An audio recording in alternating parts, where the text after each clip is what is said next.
Hey, Pretentious Engineer here. I know you didn't ask, but you must be using imperial units, which are suboptimal for most engineering applications.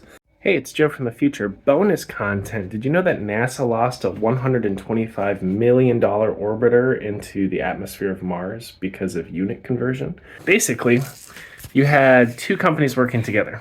NASA was working with Lockheed Martin.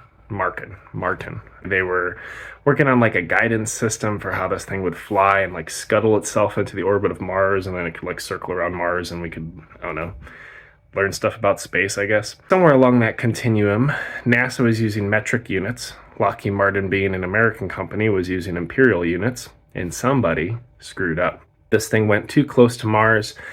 The guidance system and propulsion all screwed up, and it like just burst into flames or whatever in orbit and was lost. But the moral of the story here, and it kind of builds off again the previous video, is that units are really a pain, and it's difficult to work across multiple unit systems in parallel. So the best way to think about this, and I'll share an example from my current workplace that I've experienced in the past, like imagine that you and a friend from across the world are both in two different rooms, and you have a control system like an Xbox controller that allows you to control a robot with like a nice bending arm, and you need to make what's complicated? Maybe you need to make a really nice batch of brownies, right? But one of you has instructions in metric, one of you has instructions in imperial units, which is the US units, like cups. Metric would be milliliters.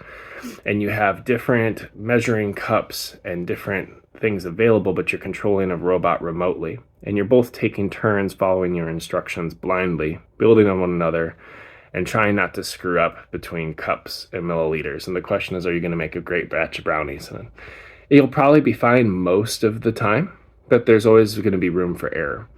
So one of my early experiences in engineering, I worked at Ethicon, which was a company famous for making different minimally invasive surgical devices for Johnson & Johnson. So if you had like lung cancer, or if you needed to get your gallbladder removed, we're really good at going in through small ports with instrumentation and ripping that sucker out. And that sucker out's probably not the right way to explain cancer, but getting stuff out of your body that doesn't belong because it's hurting you.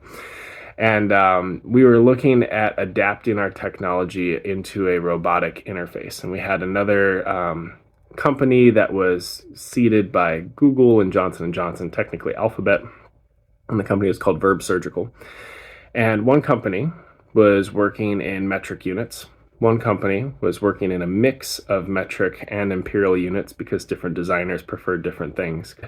When you start developing system level requirements of how all these things connect, we start running into issues of like, should the requirement language be in metric? Should the requirement language be in imperial? Should it be in both?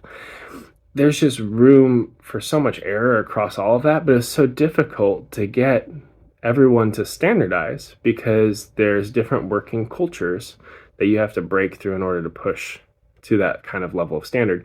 And even like pieces of our supply chain are still very used to imperial units, where we do manufacturing in the US versus countries outside of the US that we have components manufactured at. So it's a big problem. It's facing a lot of industries. It'd be great if America thought it was a little bit less special and just did what everybody else does. But anyway, you could sip on that.